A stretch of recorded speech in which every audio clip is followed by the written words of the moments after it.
Yeah, Russian. Russia hit Kyiv with hundreds of drones and missiles on Sunday, one of the heaviest bombardments of the city since the start of the 4-year war. It also fired an Oreshnik hypersonic missile near the capital. It's only the third time that the intermediate-range missile, which is capable of carrying a nuclear warhead, has been used in the conflict. Officials say Sunday's hours-long barrage killed several people and wounded more than 80. This 20-year-old, already displaced from Russian-occupied territory, told Reuters he thought he was going to die. Touring the damage, Ukraine's President Volodymyr Zelensky had this to say. Museums, schools, just apartments. The museum of Chernobyl, which was built, by the way, it was built just 1 month ago. So they attacked, they saw this museum, they attacked this exactly to the museum. Just crazy assholes. Thank you. Zelensky condemned the attack, saying there must be consequences for Russia. On the Telegram messaging app, he wrote that decisions from the United States, Europe, and others were needed. Ukraine's air force says that Russia launched 90 missiles and 600 drones. Russia said the attack was in retaliation to Kyiv's strikes on civilian targets in Russia. Ukraine says it does not target civilians. Moscow also denies targeting civilians, although thousands have been killed by its bombardments of Ukrainian cities during the war.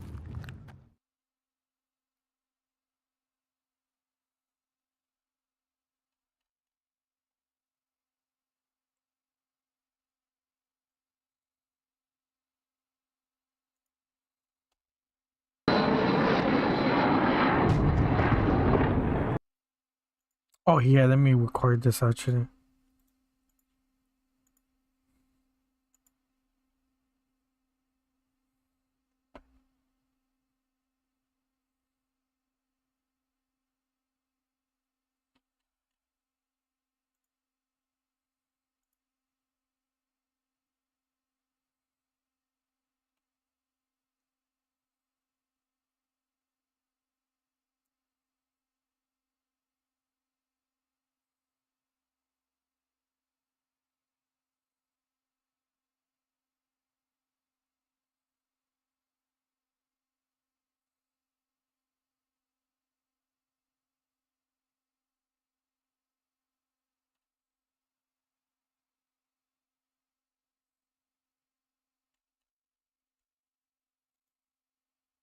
In tonight's primetime focus, crime does pay.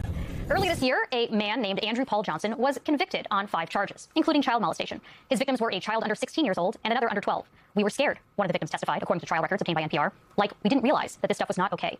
There's something else that you should know about Andrew Paul Johnson. He was a rioter on January 6th, pardoned by Donald Trump. According to a police affidavit introduced in court, Andrew Paul Johnson told the 2 children that he was expecting millions of dollars from President Trump and that if they didn't say anything, he would leave them part of that money in his will. At the time that he made that promise, there was no such fund.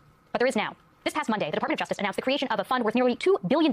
January 6th insurrectionists, including that convicted child molester, are potentially eligible for part of that money. A few months ago, we did our first story on the January 6th rioters and what they were up to now. Here at MS Now, we found over a dozen January 6th defendants who were facing new and resurfaced legal problems.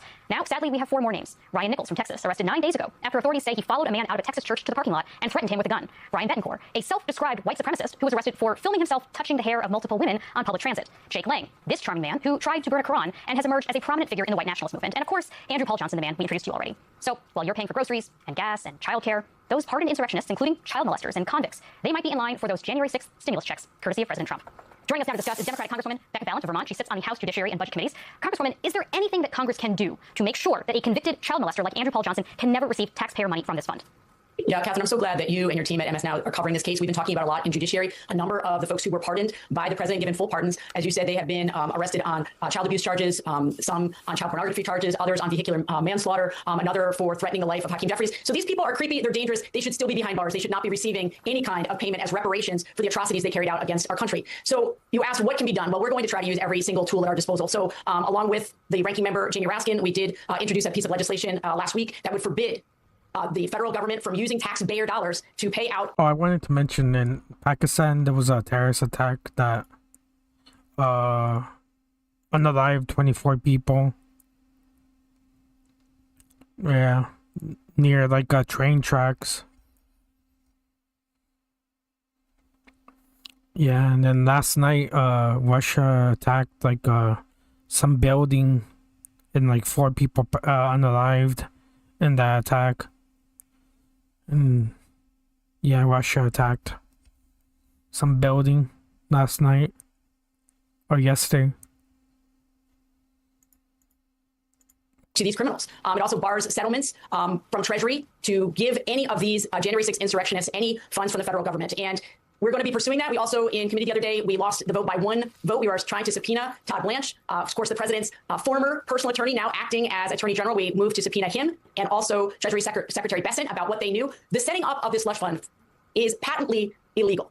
And what is going to be so challenging for us is we can fight them in a court of law. And certainly we have 2 former Capitol Police officers, Harry Dunn and Daniel Hodges, who are also suing the federal government over this. But of course, the wheels of justice turn very slowly. The most immediate way to deal with this atrocity is for members of the House and Senate on the Republican side to say no. And we saw some of that last week before we were gabbled out. But look, they should be attaching amendments to the bills that are moving through the reconciliation bills. That is the quickest way to put an end to this. And we heard from House member Representative Fitzpatrick last week, as well as at least half a dozen Republican senators that they have real problems with this. And so they need to put their money where the mouth is. They need to strip this out. They need to put language in that says this will not happen. And I just want to remind viewers, these are the same people who would not allow a plaque to Capitol Police officers to be hung in the Capitol to honor their sacrifice. And now they're considering giving reparations to the people who beat Capitol Police officers and ran rioting through our most sacred halls, the halls of our democracy. And so, again, we're going to be trying to use every single tool. But the fact that we even got here tells you all you need to know about this administration. Trump only cares about 2 things. We know he cares about money. The second thing that he cares about is loyalty. And this is another way for him to continue to fan the flames of his base, his foot soldiers. And I will not give him, on my watch, the money to continue to pay out to these people for their craven loyalty. It's dangerous. Absolutely. Congresswoman, can I ask you on that point that you're making there about the things that Trump cares about?